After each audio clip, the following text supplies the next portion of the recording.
C'est bien qu'on est ici au Portugal de parler un petit peu. Quand on parle de Jean Alési, on parle de grand pilote français, on parle d'un ami à moi, mais il est venu d'où, Jean Alési? Alors, moi, mon raconte histoire... pas des histoires, hein, Non. parce que normalement Non, tu me racontes je te des raconte... conneries, c'est la pas première normal, fois. c'est pas Alors, c'est la normal. première fois que tu me Ouais, racontes. d'accord, Tu me demandes d'où je viens. Oui. En fait, moi j'ai grandi dans un garage parce que mon père il a la carrosserie. Et ma mère, quand elle venait me chercher à l'école, au lieu de m'emmener à la maison, j'étais dans le garage parce qu'elle devait continuer à travailler avec mon père. Donc, moi j'ai commencé à être amoureux des voitures, comme ça. Ça a commencé comme ça.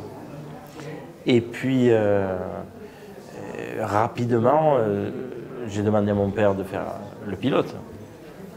Mon père, il m'a dit... Pas question. Non, il m'a dit... Mais lui, il courait. C'est pas un métier... Oui, lui faisait des rallyes. Courses. Ah, pas des courses de côte. Et courses de côte. Alors, ouais. au début, il faisait un peu des rallyes. Ouais. Après, il avait moins de temps, donc courses de côte. Et comme dans la région d'Avignon, il y a des endroits où il y avait des courses de côte pas loin, il arrivait les week-ends quand même à se faire plaisir comme ça. Mais quand moi je lui ai dit, papa, je veux faire le pilote, il m'a dit, mais c'est pas un pilote ça, c'est pas un métier. D'abord tu apprends un métier, après tu fais le pilote si tu veux. Et j'ai dit, mais non, moi, je peux pas. Alors il m'a dit, bon, tu as une place dans le garage.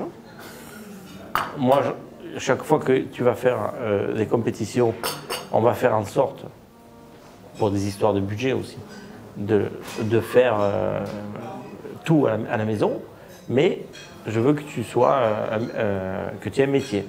Et j'ai appris à faire le carrossier. Tu sais le faire encore aujourd'hui? Oui, mais dans l'autre sens, c'est-à-dire je sais casser le Ça, je sais le faire encore. Et José, ton frère? Alors mon frère, lui, il n'a jamais été intéressé à faire le pilote parce qu'en fait, j'étais tellement moi un désastre à la maison que lui, comme il est plus âgé que moi, en plus les familles italiennes, il était, son travail numéro un, c'était faire attention à ce que j'allais faire. Et donc, au début, il faisait attention pour pas que je me fasse mal quand je faisais le vélo, tout ça, tu vois, j'ai cassé là, partout. Et après, quand j'ai fait le pilote, il a essayé de m'aider pour bien dépenser l'argent, pour pas faire n'importe quoi. Et donc, c'est pour ça que je pense qu'il n'a pas eu cette folie que j'ai eue moi de faire le pilote. Mais ton père était déjà... Ton père est né en France ou il est né en Italie? Alors non, mon père il est né en Sicile. Il vient de la Sicile. Voilà, et il est venu en France quand il avait 20 ans.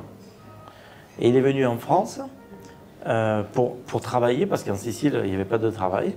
Et lui, il disait, je ne veux pas aller travailler en Italie, parce qu'un Sicilien qui va en Italie, il le traite mal. Alors lui, il dit, moi, je vais travailler, je n'ai pas envie qu'on me traite mal, alors je vais en France. Et en France, ça s'est très très bien passé. Par contre, comme d'habitude, dans les années 60, il est allé dans un endroit où il y avait une communauté d'Italiens. Donc il a rencontré ma maman qui est aussi sicilienne. Ah, bien passé ça. Mais toi, tu n'as jamais fait du karting. Tu as commencé toujours... Alors, j'ai fait du karting, mais le karting de mon époque et à mon niveau que je faisais, c'était des parkings de supermarchés. Et tu sais, avec les ballots de paille, ouais. il faisait le circuit. Donc, moi, je ne travaillais jamais sur mon karting parce que le matin, le virage, il était comme ça. L'après-midi, le virage, il était comme ça, tu vois, parce qu'il bougeait tout le temps. Et j'ai fait 2 ans. Mais je me souviens de te voir, tout au début, tu étais en Coupe Renault. Coupe Renault 5, oui. Je me souviens. Parce qu'il y avait des courses de Coupe Renault 5 dans les courses de Formule 1. Oui, oui, c'est ça, oui. Et moi, j'étais déjà en Formule 1, je regardais un petit peu et j'ai dit, mais putain, il est un mec qui est complètement fou. C'est qui? Ah, mais c'est Jean Alési. C'est comme d'habitude les Italiens qui viennent, faire le grand ménage ici en France. Mais après, tu as fait après Formule 3? Alors, ce qui s'est passé exactement, c'est que pourquoi j'ai fait la Coupe Renault 5? parce que c'était très populaire en France. Il y avait beaucoup de voitures. Et à l'époque, Renault et Elf, ils aidaient beaucoup les jeunes. Donc quand on faisait un résultat, on avait, à l'époque c'était des francs français, alors on avait 1000 francs par Dunlop, 1000 francs par Elf. Donc en fait moi ça me payait la course d'après. En parlant de Elf, je crois que la France a été très très heureuse d'avoir un des mecs les plus super que j'ai connu comme vraiment supporter de la course en France, c'était M. Guiter. Alors, Guiter, c'était donc le responsable du marketing chez Elf. Et c'était une personne qui a fait beaucoup de bien, mais il fallait être... il fallait qu'il t'aime, tu vois. Il aime, oui. Voilà. Moi... il t'aimait pas. Il m'aimait pas. Oh. Mais c'est pas grave, parce qu'il m'a donné beaucoup de courage pour toute ma carrière. Ouais. Parce que grâce à lui, je peux dire, je me suis vraiment... j'ai eu une grande motivation. Ouais. Et dans toutes les catégories que j'ai fait, tous les pilotes qui étaient supportés par lui, je les détruisais. Super. Et ça, pour moi, c'était mon plus grand moment. Et j'ai eu la plus belle... la plus belle histoire avec lui, c'est que quand il y a eu le Grand Prix de France, que j'ai fait moi ma première course, lui il n'était pas au courant. Formule 1. Formule 1. Ouais. Il n'était pas au courant. Avec Tyrrell. Et lui, il a eu une grande histoire avec Tyrrell parce qu'il avait sponsorisé l'écurie. Ils ont été champions du monde avec voilà. Jackie Stewart et François Sévère à l'époque aussi. Donc quand le vendredi matin, il a vu Jean Lézy dans la Tyrrell. Oh là. Il est allé voir Ken Tyrrell, parce que Ken, il m'a raconté ça. Il est allé voir Ken Tyrrell et il lui a dit je ne savais pas que tu avais besoin d'un pilote français, mais il fallait me demander parce que nous, on a des jeunes qui vont très très bien. Tu n'as pas pris le meilleur. Et moi, je ne savais pas ça. Gentil ça. Oui. Mais moi, je ne savais pas parce qu'il a fait ça par derrière. C'était son style. Donc quand j'ai fini le Grand Prix, 4e, Ken Tyrrell, il est allé le voir, parce que lui, Ken Tyrrell, tu te rappelles, c'était quelqu'un qui était droit, mais il aimait l'humour anglais. Il ne mangeait pas les mots. Non. Donc il est allé le voir, il lui a dit, écoute, la prochaine fois que j'ai besoin d'un pilote, je te demanderai pour prendre un autre. Et moi, il m'a raconté ça, tu vois. Mais tu as commencé... C'était à Phoenix? Non, j'ai commencé au circuit, au Paul Ricard. Au Paul Ricard. Parce qu'en fait, ce qui s'est passé, c'est que chez Tyrrell, en début d'année, Michele Alboreto, il avait emmené Marlboro. Et donc, il avait Marlboro sur sa combinaison, et la voiture, elle était bleue, il n'y avait pas de sponsor. Ken Tyrrell, il l'a trouvé, à partir du Grand Prix de France, Camel, qui a dit, on va prendre une partie de la voiture. Et Michele, il était tellement ami avec une personne qui s'appelait Aleardo Buzzi. Il a dit, à Ken, il a dit, moi je ne cours pas, moi. Et Ken Tyrrell, il lui a dit, bon, ben, pas de problème. Moi, comme je faisais la Formule 3000 à l'époque, et que mon sponsor c'était Camel, en fait, Camel, ils ont dit, bon, nous on a un pilote, si jamais pour une course, il est français, il est en tête du championnat, on ne sait jamais. Et c'est comme ça que j'ai commencé. Tu courais à l'époque en Formule 3000 avec Eddie Jordan. Oui. Oh. Alors Eddie Jordan, j'ai un moment magnifique que lui il dit c'est pas vrai, mais je te jure que c'est vrai. On est en Sicile, à Enna, et j'attendais dans le lobby. L'anneau. Voilà. J'attendais dans le lobby, il n'était pas là. J'ai dit bon, je monte le chercher dans sa chambre. Je monte dans sa chambre, je tape. Et il criait, tu vois, tu sais comme il parle. Il parle pas, il crie lui. Donc j'ai dit bon, je rentre. Je rentre. Et là, il avait la tête comme ça, parce qu'il est chauve complet. Oui, complet. Et il avait la perruque dans la main, et il avait la tête. Il avait des cheveux comme ça Et quand il a vu ça, on aurait cru un film comique, parce qu'il avait sa perruque en train de laver. Il dit qu'est-ce que tu fous là? Casse-toi. Et moi, j'ai éclaté de rire, tu vois. Et c'est la première fois que j'ai vu sans cheveux. Oui, oui. Tu sais qu'il n'y a pas beaucoup de gens qui... Enfin, si tu le regardes aujourd'hui, tu vois d'ailleurs qu'il a la perruque, mais c'est un mec formidable. Hein. Ah, il est fantastique. Un fou comme tout. Hein. Et lui, il m'a sauvé ma vie de pilote, Oui. parce qu'en fait, c'est lui qui m'a donné l'amour du team, une bonne voiture, et la motivation aussi, parce qu'il y a des moments, tu sais, quand tu es jeune, tu ne te rends pas compte, tu peux dire, ah, j'en ai marre, ça me gonfle. Lui, il était tout le temps derrière moi. Hein. Je me souviens d'une course en ville, Birmingham. Non, Birmingham. C'était Birmingham. Ouais. Je me souviens. À Birmingham. La voiture jaune. J'avais gagné la course. Oui, je sais que tu as gagné la course. Il y a eu 3 départs. Mais tu ne savais pas qu'il y avait des murs dans le... Hein? Parce que vraiment... Mais tu sais pourquoi j'étais bon là, dans les circuits en ville? Pourquoi?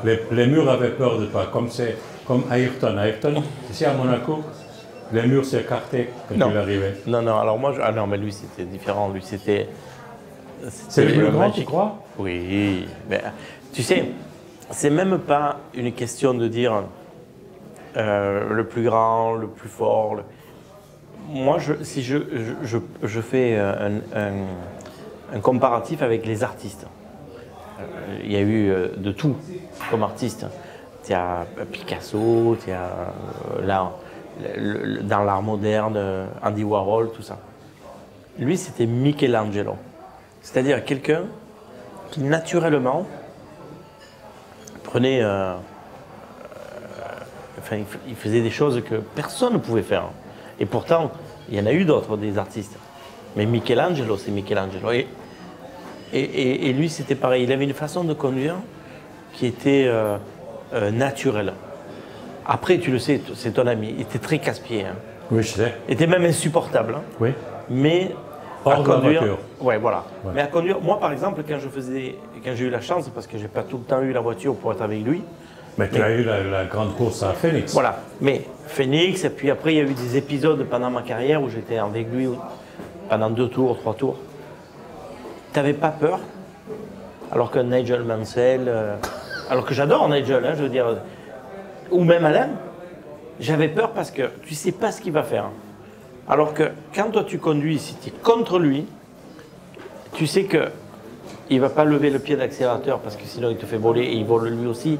Ou alors lui, il ne va pas lever pour te faire un accident parce que ça ne va pas aller.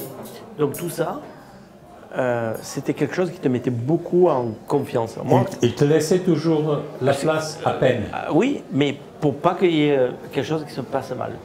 Et moi, j'avais beaucoup de respect pour lui. C'est drôle.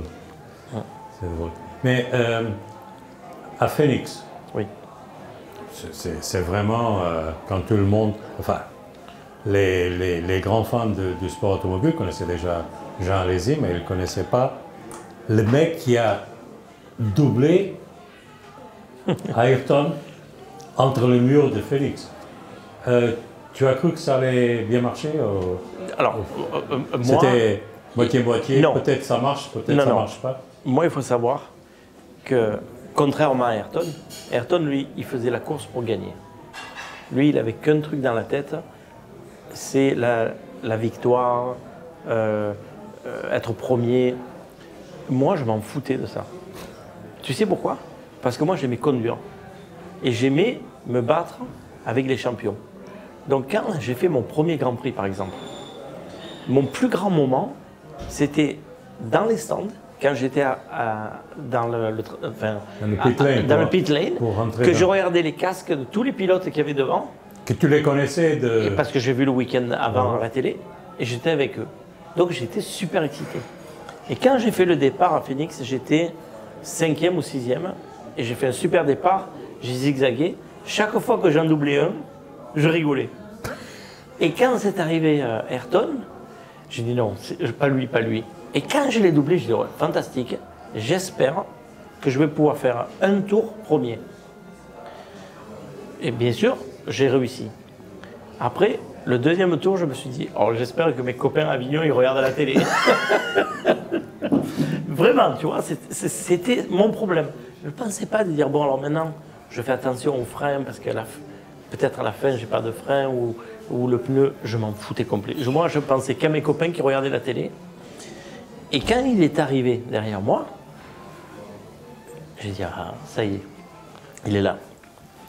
Je me suis dit... Pourquoi tu t'es tiré comme ça? Parce que moi, tu sais, ma voiture, elle était 20-30 kilos moins lourde que la sienne. Tous les départs de Grand Prix. Parce que j'avais un V8, lui il avait un V10 Honda qui consommait beaucoup. Donc j'avais une voiture très très à l'aise.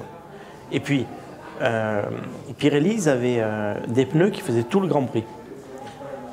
Alors que maintenant, bon, c'est très différent. Hein. Lui, il était en Goodyear. Quand il m'a rattrapé, il s'est arrêté, il a changé les pneus. Hein. Et lui, il a fait un pit stop et puis après, il est reparti derrière moi.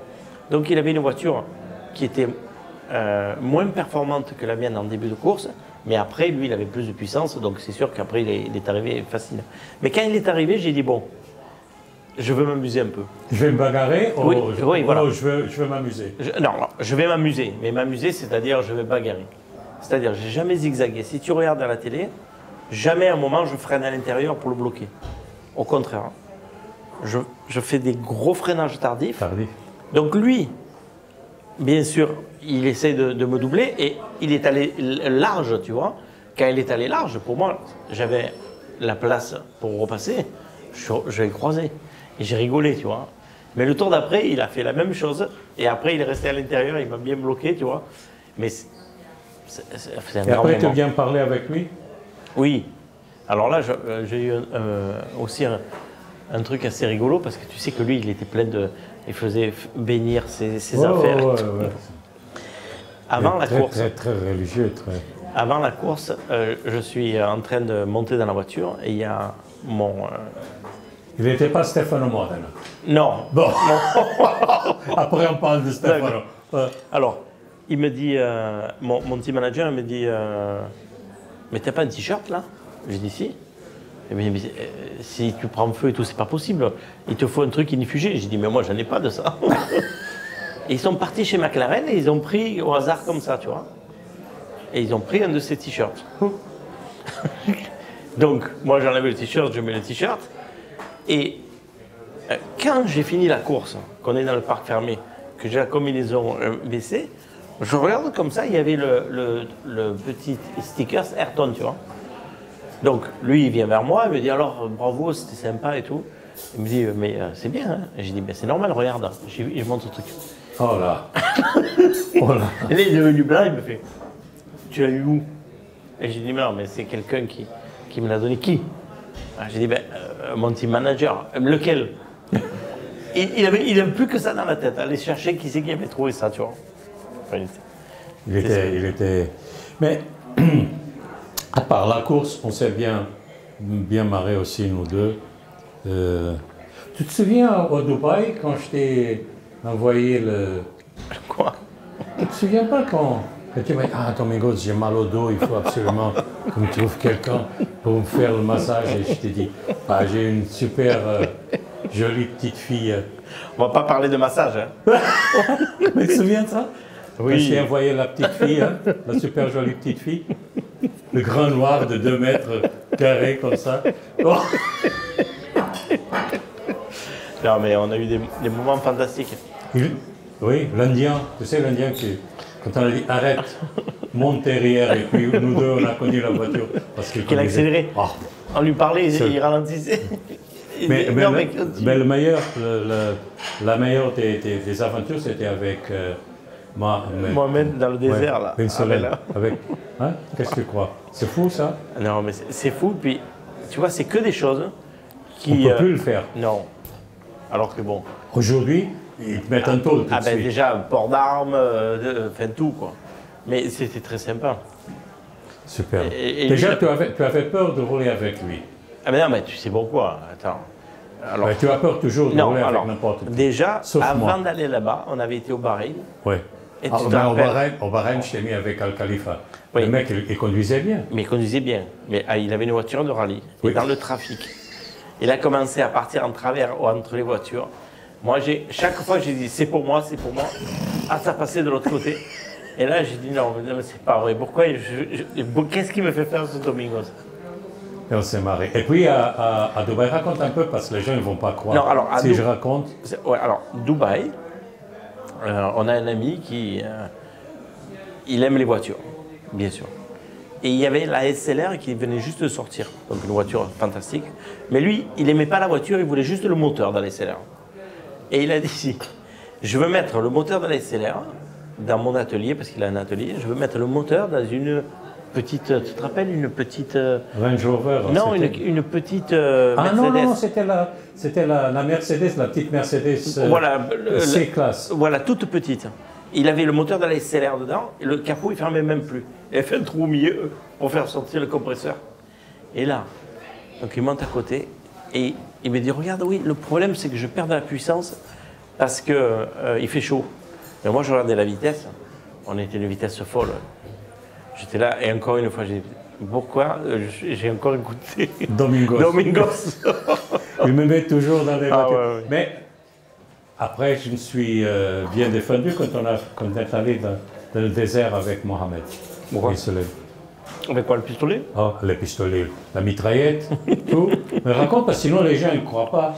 C'est vrai, on a tiré. Donc on arrive dans le désert, et là, il dit, vous allez voir. Donc il se gare, il ouvre le coffre, une mitraillette, un pistolet avec un 15 coups, là je ne sais pas combien il y en a. Et il fait, vous voulez tirer? Je dis, ben je sais pas. Essayez. Donc on prend le pistolet, on commence à mitrailler comme ça, on se regardait, on était contents. C'était très rigolo. C'est la première fois que j'avais tiré avec un pistolet. Oui, parce que en tirant, tu en avais déjà tiré plusieurs fois. Mais avec le pistolet, c'était la première fois. Oui. Et après, tu as conduit chez Benetton. Chez Benetton, tu as connu Briatore. Il était déjà fou comme il est aujourd'hui, ou moins fou? Alors, non, Flavio, en fait, c'est quelqu'un qui est arrivé dans l'automobile dans la Formule 1 d'une manière un peu spéciale. C'est-à-dire que lui, c'était un ami de M. Benetton et ils faisaient beaucoup d'affaires ensemble. Donc, je crois que l'équipe, à l'époque, financièrement, ça ne marchait pas très bien. Donc, lui, il était venu pour fermer. Et il semblerait qu'il a appelé donc M. Benetton et il lui a dit, écoutez, je pense qu'on peut faire des bonnes affaires avec ça. Et Benetton lui a dit, bon, ben, vas-y. Donc lui, c'était surtout le business, quoi. Mais il avait aucune idée de la Formule 1. Ah, rien. Tu pouvais y raconter n'importe quoi. Tu pouvais dire, tiens, j'ai ma jauge d'essence qui ne marche pas. Il te dit, ah bon? Alors que bon, il n'y a pas de jauge d'essence. Et après Benetton, tu peux passer chez Ferrari? Non. Avant. En fait, moi, j'ai fait Tyrrell Ferrari. Comment ça se passe là chez Ferrari? Comment tu arrives? Alors, ça se passe en fait que quand je signe chez Ferrari, Alain perd le championnat du monde à Suzuka avec Ayrton. Tu n'étais jamais un très grand copain là, non? Ah non, c'est pas vrai. C'est pas vrai? C'est ce qu'on racontait. Alors. Parce que Jacques, il n'était pas un très copain. Oui, bon, mais moi c'est différent. Non, mais moi c'est différent. Non, avec Alain, je suis le parrain de sa fille. Oui. C'est quelqu'un qui, en France, bien sûr, c'est un mythe. Oui. Tu vois, 4 fois champion du monde. C'est là. Mais lui, tel que toi, membre de la Légion française, tu l'es aussi, hein? Oui, chevalier de la Légion d'honneur, oui. Chevalier de la Légion. Je peux rester assis, il faut que je me montre. Non. Mais tout ça pour dire qu'Alain, sa vie de donc champion du monde, mais surtout sa rivalité avec Senna, ça l'a fait devenir très très grand. Moi, j'arrive en Formule 1, je vais être coéquipier avec lui. C'était ma première année de course automobile. J'avais beaucoup de respect, tu vois. Et j'ai beaucoup apprécié de travailler avec lui. On n'a pas travaillé assez longtemps parce qu'il a été viré par Ferrari. Mais c'est quelqu'un qui, par rapport à ma façon de travailler ou de penser, on était quand même très différents. Donc il y a eu des moments où il y a eu des frictions, mais je suis encore très ami avec lui. Et avec Gerhard? Non, mais Gerhard, c'est pas possible. Quand tu as connu Non, avec Gerhard, tu sais, Gerhard enfin, il a divorcé maintenant, mais il était marié avec une Portugaise, oui. avec Anna. Il est très connu au Portugal. C'est quelqu'un qu'on aime pas mal ici. Des gens qui l'aiment pas, comme dans tout le monde. Mais il était comme coéquipier, il était complètement fou. Non? Alors, moi quand il est rentré chez Ferrari, le team manager, c'était Niki Lauda. Et il rentre, donc moi j'étais ici en plus, j'étais ici à Estoril, je faisais les essais. Et puis il y a un journaliste italien qui m'appelle, ils me disent mais tu as vu, ils ont pris Gerhard derrière, parce que mon coéquipier, cette année-là, c'était Ivan Capelli qui n'avait pas fait une bonne saison. Fait grand chose, voilà. Ouais. Donc ils avaient besoin de prendre notre pilote, et c'est bien, et ils prennent Gerhard. Donc ils m'appellent, oui ils l'ont pris, mais attention, ils l'ont pris comme premier pilote. Et à l'époque, attention que premier pilote, ça voulait dire quelque chose. Tu avais la voiture de réserve, tu avais les essais en priorité. J'ai dit non, c'est pas vrai. Donc, je dis à Gerhard, je vois Niki, je dis Niki, c'est vrai cette histoire? Il dit oui, mais ça veut rien dire. J'ai dit Niki, vous foutez de moi, la voiture, elle ne marche pas. Moi, je la conduis. Moi, avant le départ de la course, vous me dites 20 tours, le moteur va exploser. Je dis, c'est pas grave, vous allez voir. Je fais 20 tours comme ça. Après, le moteur explose.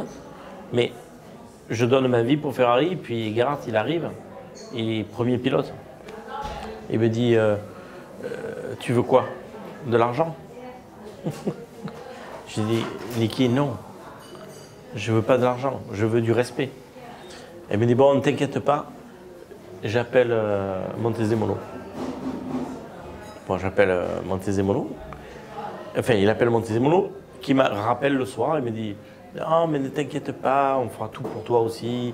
Et puis, tu sais, j'ai parlé avec Niki. Il m'a dit que tu voulais pas, tu voulais rien, mais moi, je t'offre la voiture.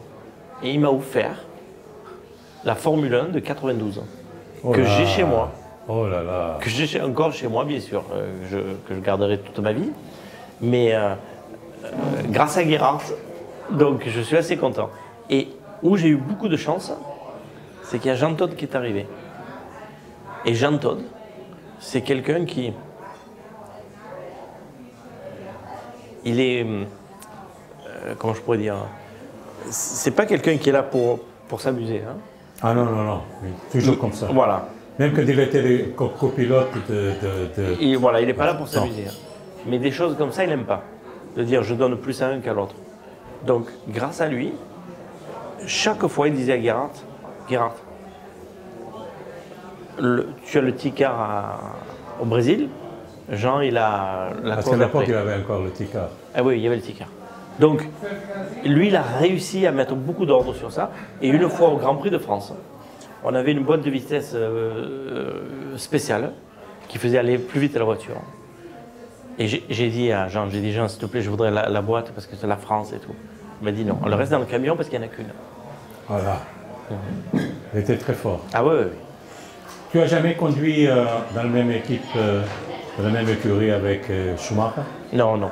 En fait, Michael, il est venu chez Ferrari et moi, je suis allé chez Benetton. Et tu as couru contre lui? Contre lui, oui. Oui. Tu as couru contre Ayrton? Oui. Tu as couru contre Prost? Oui. C'est-à-dire que tu as couru contre des grands champions du monde. Enfin, c'est pas dire, c'est comme demander aujourd'hui c'est meilleur, je sais pas, Zidane ou Platini en parlant des Français. C'est pas pour dire qui est le meilleur, mais avec qui tu t'es bagarré Avec plus de plaisir. Ouais. Avec Ayrton. Mais ça, c'est normal parce que alors, tu as oublié des champions quand même, parce qu'il y avait. Gerhard, il n'a jamais été champion, mais c'était un grand pilote. Hein. Non, je parlais qu'il était champion du monde. Voilà. Nelson Piquet, Nigel Mansell. Ça, c'est des champions du monde qui avaient leur façon de conduire.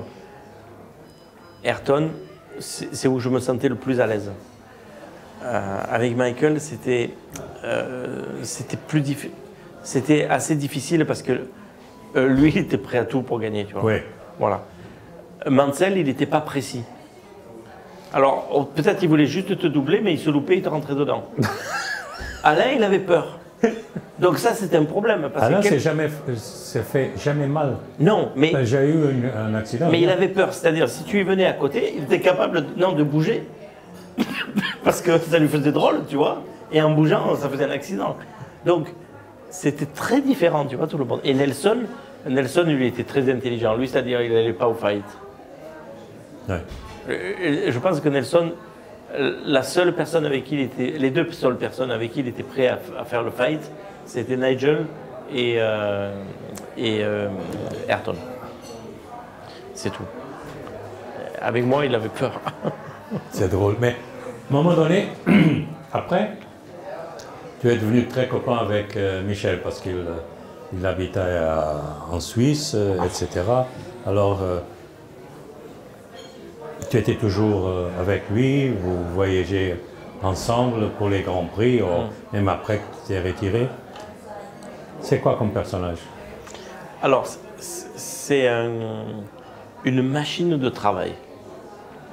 Lui, il aime gagner, mais il sait que pour gagner, il faut travailler. Alors, quand tu travailles, je sais pas moi, 10 heures, lui travaille 15 heures. Tu vois, et déjà 10 heures, c'est beaucoup, mais il fait 15.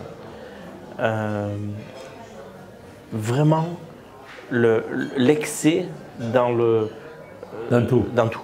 Excès, tu vois. Même le physique. Alors, le physique, tu sais, c'est le premier, quand il est arrivé, il a dérangé tout le monde. Parce qu'il arrivait avec le préparateur physique, les essais, ils étaient finis, ils allaient s'entraîner, ils allaient courir sur le circuit. Donc, quand les essais étaient finis, Gerhard, il était ici, là, comment ça s'appelle, le Coco Beach, là. Oui, voilà. Coco Beach. Moi, j'étais tranquille à la piscine. Enfin, lui, il faisait des trainings. Alors, nous, on le regardait, qu'est-ce qu'on disait? On disait, oh, regarde, c'est imbécile. Mais le problème, c'est que comme il faisait des bons résultats, après, les team managers ils disaient, oui, mais vous avez vu, vous, l'autre, il est au Coco Beach, l'autre, il est à la piscine. Et lui, il court. Et lui, il est sur le vélo. Et lui, les salles de gym. C'est lui qui a apporté, en fait, un sérieux dans le training des pilotes. Et comme personne? Alors comme personne, très proche de la famille, et d'ailleurs, tu vois, regarde, ce qui est en train de se passer pour lui, si tu vois Corinne, c'est une sainte. Parce que Corinne, elle s'est trouvée dans une situation où beaucoup de femmes, j'ai beaucoup de respect pour les femmes, il y a beaucoup de femmes qui vont dire, bon, on le met à l'hôpital, on s'occupe de lui. Et voilà. Hein? Elle l'a dit, dès que c'est possible, je le veux à la maison. Et elle vit pour lui. Et c'est très difficile. Et elle s'est battue pour lui. Et s'il est en vie aujourd'hui, c'est grâce à elle. Et c'est quelque chose qui est un peu un retour de sa façon de vivre qu'il avait avec elle quand il était en bonne condition. Ça fait longtemps qu'il ne le voit plus? Je suis allé le voir quand il a eu l'accident, parce que quand il y a eu l'accident, souvent, tu sais, il y a quelqu'un qui tombe en vélo, ça fait des grandes headlines. Moi, j'étais... donc ça s'est passé en France, donc tout de suite, toutes les radios françaises, ils ont donné l'information, Michael Schumacher, très gravement blessé. Donc, je lui ai envoyé un message. Je lui ai dit, écoute, c'est con de français, si tu as un problème, je viens, je sais parler, tu vois. Puis bon, il répond pas, hein, tout ça. Et après, bon, voilà. Et je suis allé tout de suite le voir à l'hôpital. Si on a parlé maintenant un petit peu de tout le monde, on parle maintenant du grand Giuliano. Tu es marié avec une actrice japonaise, très fameuse, très jolie. D'ailleurs, la plus belle japonaise que j'ai jamais vue. Heureusement que tu es mon ami, sinon je te l'aurais... tu comprends? Ah oui. Bah, je raconte pas des histoires. Non. Quand tu étais en DTM avec moi. Mais il faut que je raconte une, au moins. Bon, vas-y, vas-y. Bah. Il faut dire que Jean est le mari le plus jaloux que j'ai jamais vu dans la vie. Si la jalousie devrait payer des impôts, tu étais déjà ras le bol, tu n'aurais plus un sou. Alors, on avait des essais de qualif. Pas de qualif, c'était le matin avant les essais de qualif de DTM au Canaille, il pleuvait. Il pleuvait et puis arrêtait de pleuvoir, etc., etc. Et lui, il continuait parce que la piste, le circuit devenait plus sec et puis tout devenait plus vite. Mais les pneus qu'on avait, c'était des pneus qu'on voulait commencer les qualifs l'après-midi. Et on t'a montré le panneau, rentre, pas rentrer. Panneau, rentre, pas rentrer. Alors je suis allé dans la radio, il y a même des photos sur ça. Et dans la radio, j'ai dit, Jean, il y a un Allemand qui est parti avec ta femme. Et lui, il est rentré tout de suite. J'ai gagné cette course. Oui, je sais. Parce que tu avais peur que l'Allemand partait avec ta femme. Non. Avec Comico. D'ailleurs, Comico, c'est une femme super merveilleuse. Giuliano, et je vais toujours me souvenir de quand je te disais, tu vas voir ta fille quand elle aura 15 ans, parce que si elle devient belle comme sa mère, et tu disais non. À 15 ans, j'achète le fusil et je mets là, s'il y a un mec qui arrive, je lui tire. J'ai jamais vu ça. Giuliano, il vient d'avoir 18 ans? Non, il aura 18 ans. C'est Mick qui a eu 18 ans aujourd'hui. Et non, Giuliano, il aura 18 ans en septembre. Septembre? Ouais. Et il court un GP3. Un GP3. Tu sens quoi quand il est dans la voiture? Parce que je te connais un petit peu. Alors, non, mais tu sais... Tu as peur? Oui. Alors... J'ai pas peur. Il faut dire que Giuliano, il parle parfaitement l'italien, le français, l'anglais et le japonais. Oui. Alors, moi, j'ai pas peur de l'accident, tout ça. Mais j'ai peur qu'il soit déçu. Tu vois, quand tu as un fils, tu as envie qu'il soit heureux de ce qu'il fait. Et je sais que c'est tellement difficile. Et je sais que je suis passé par là. Et je connais les réponses, je connais ce qu'il faudrait qu'il fasse. Mais un vin, s'il faut le faire vieillir 5 ans, c'est pas parce que tu lui parles qu'il va vieillir de 5 ans. Un enfant, c'est pareil. Dans le sport automobile, il y a un passage qu'il faut qu'il se fasse. Et alors j'essaye que ce passage-là se passe d'une manière plus facile pour qu'il ait moins des moments de déception. Ouais. Et avant qu'il fasse le pilote, parce que bon, bien sûr, il vit à la maison comme ses amis, c'est des anciens pilotes de son père, des anciens team managers, des anciennes personnes qui travaillaient dans le milieu de l'automobile. Donc pour lui, c'est son milieu. Donc il s'en passe. Lui, il pense que c'est bon, il est tout prêt, tu vois. Mais avant qu'il commence à faire le pilote, j'ai dit, on va chez mamie, donc ma mère, parce qu'elle a gardé tous les articles de journaux depuis que j'ai démarré jusqu'à, bien sûr, aujourd'hui. Chaque fois qu'il y a un truc, donc elle a fait un petit musée. Toutes mes combinaisons, tous mes trophées, c'est elle qui a tout. Et je lui ai dit, bon, je vais prendre maintenant le dossier de quand j'ai commencé, le classeur. Première année de course automobile. Je prenais. J'ai dit, regarde où je suis. Alors 8e, 10e, 15e, 6e, accident, tout. Bon. J'ai dit, regarde les gens qui sont devant. Tu les connais? Elle m'a dit non. J'ai dit, mais moi, quand j'allais faire les courses, ces mecs-là, quand je regardais, ils me faisaient peur. Parce que j'ai dit, putain, ils sont bons, ils sont forts, tout ça. Ils ont disparu. Donc toi, si tu veux être pilote, c'est la tête. Personne n'est plus fort que toi. C'est que ton travail qui peut t'arrêter. Mais regarde, on va prendre la deuxième année. Alors, la deuxième année, regarde les résultats. 6e, 8e, 15e, 2e. 8e, 6e. troisième année, huitième, sixième, deuxième, premier. Ah, voilà. Quatrième année, premier, troisième, cinquième, troisième, quatrième, deuxième, premier. Voilà, Formule 1.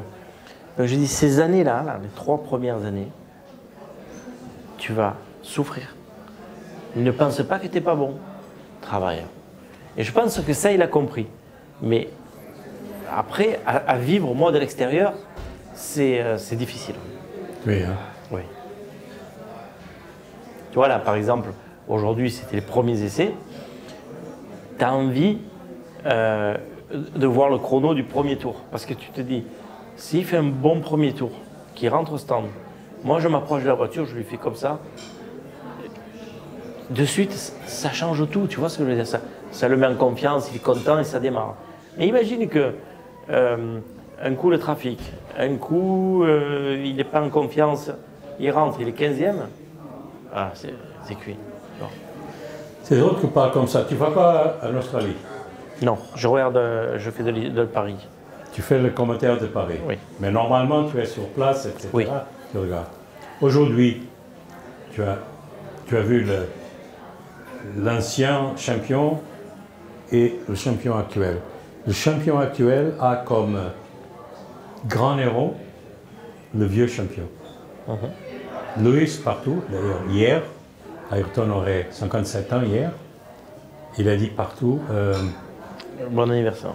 Bon anniversaire chef, boss, love you, you are my hero, this. Aujourd'hui, qui sont vraiment les grands champions? Alors, il y a... Laisse Verstappen de côté parce qu'il vient d'arriver. Oui. Ceux qui sont là. Alonso, Hamilton, Raikkonen, Vettel. Pour moi, c'est vraiment un bon petit noyau, ça. Parce que tu vois, les voitures d'aujourd'hui, nous, souvent, les anciens pilotes, on a toujours cette façon de dire « Ah oui, mais nous, il n'y avait pas la direction assistée, les pneus étaient larges, la voiture ne tenait pas la route. » Mais les voitures d'aujourd'hui, ils ont d'autres problèmes. Et des problèmes qui sont compliqués. Quand on voit ce volant-là, avec tous ces boutons, que nous on dit « Ah, c'est la PlayStation ». Ce n'est pas la PlayStation.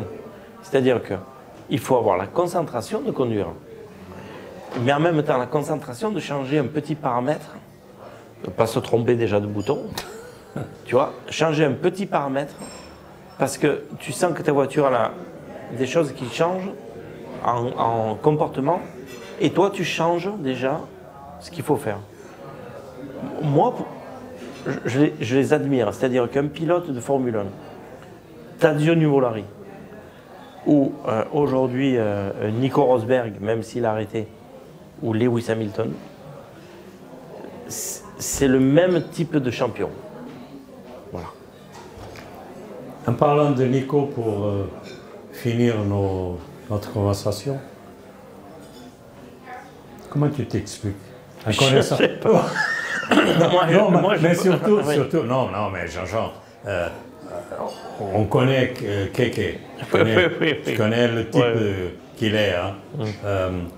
Tu vois Nico, il gagne un championnat et il se tire. Alors, tu sais, à 31 ans. Oui, mais alors, il était déjà aux premiers essais à Barcelone. Mais alors, tu sais, c'est pour ça qu'on en a parlé aussi tout à l'heure de ça aussi.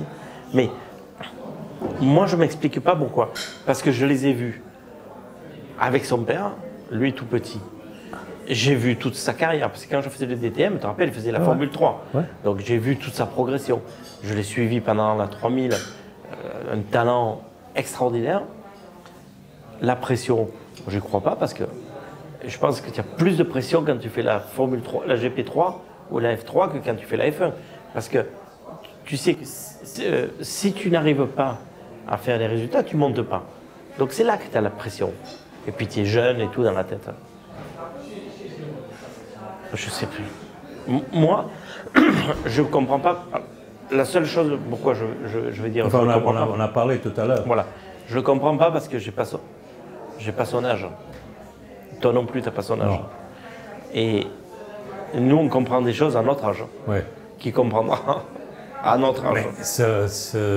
S'arrêter à 31 ans, c'était difficile, mais je comprends. Je le comprends. Je ne crois pas qu'il va revenir, parce que ce n'est pas le type de revenir sur ses pensées. Mais c'est quand même